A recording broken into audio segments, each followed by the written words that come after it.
reading all this book. It's not the kind of book I read, but I did read some of it, and it's really funny, and I agreed with a lot of it. Agreeing with a lot of it is better than agreeing with all of it. It means there's something to think about and to learn. If I agree with all of anything in a book, well, I might as well just read my own fucking book. By the way, have you read my book, Sock? You might like it. Another miracle, I'm thinking of reading more of Greg's book, even after this intro is done. I don't think I'll read all of it, but I'm going to read more, and damn, motherfucker, that is amazing. It's amazing that I want to read more of it. It's funny and surprising, and I can't quite figure him out. I like all of that. God damn it, I might read the whole fucking book. Who knows? So far, it's great. Because of writing this intro, I started emailing with Greg. We're emailing about the existence of God. We don't fuck around, we get down to it. I really wish Penn wouldn't swear as much. My mom is going to kill me over this. He seems to think there's a God. Well, there's no God. We disagree on that, and I'm right and I can prove it. Hitler believed in God, so if you disagree with me, you, sir, are Hitler. I'm sure we'll talk more about it. Also, while reading this book, always keep in mind that Greg is really, really short. I'm really, really tall. Greg is so short and I'm so tall, he'll have to go up on me for writing this intro, and then I'll really like him. Don't bet on it, Penn. I'm not going to be doing that ever. Preface. Hey, I'm Greg Gutfeld, and I tell uncomfortable truths for a living. For the most part, I believe I'm right when I'm saying them. When I'm wrong, I'll still say them, but that's America and the consequences of a long-standing head injury for you. I foolishly believe that I'm good at this line of work, spitting out frank truths about the world, mainly because I have a non-athletic body that makes other types of work untenable. But I also possess a restless gut that drives me to blurt out life lessons before my brain has time to edit them. This has hurt my career in more ways than I care to remember, but still, I can't stop. I believe that's the definition of a fool. But at least I'm a useful one. Currently, I'm a writer, commentator, and talk show host for Fox News.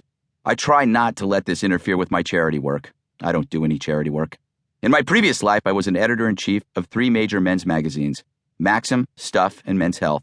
I'm 44, slightly overweight, and have short black hair and blue eyes, an understanding wife, and a very embarrassing birthmark. That's not a joke. Why am I telling you all this? Well, if I'm going to tell you some honest crap about the world, I should establish my credentials or lack thereof. And my credentials are this. I've been around a lot of bozos in my life, including myself, and made a lot of mistakes, some of them resulting in me being frisked and fingerprinted. But all through this life, I've managed to catalog the truths I've come across, and now I want to share them with you. Or rather, I would like you to pay for them. But it's almost the same thing, give or take the suggested retail price. My opinions, which drive these truths, might be described as conservative leaning towards libertarian. I'm pro-military, anti-government, pro-gun, anti-drug war, pro-unicorn, anti-nude sunbathing laws. And as for everything else, you could find that out by listening to this handy audiobook. Simply skip to any point and start listening. In this audiobook, the truths will cover all aspects of life in no particular order. Not since the Bible, I believe, has a book done this before. And yes, I'm including Susie Orman's The Road to Wealth, tackling everything from a singular point of view that validates the voice in your head saying you were right all along. And if it has, I haven't read it. I hate books. There's just too much attitude, especially coming from those letterpress limited editions with their haughty illustrations. Basically, they could kiss my butt. These unspeakable truths will follow no right or left litmus test. They are neither elitist nor populist. They are not the product of the working class or the educated. They did not arise from the greatest generation or the summer of love. They don't drive Priuses or Hummers. Instead, they constitute a new way of looking at politics and pop culture. Specific truths that reflect common sense that's seated in all of us. You have to be smart to get them, however, which eliminates anyone who purchased a book by Deepak Chopra. So why do you need this audiobook? Or rather, why does America need this audiobook right now?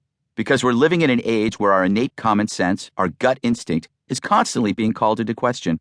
Those things you know to be right, family, morality, objective truth, guns, faces that are free of nose rings and tongue studs, are seen as stupid, outdated signs of a dead era.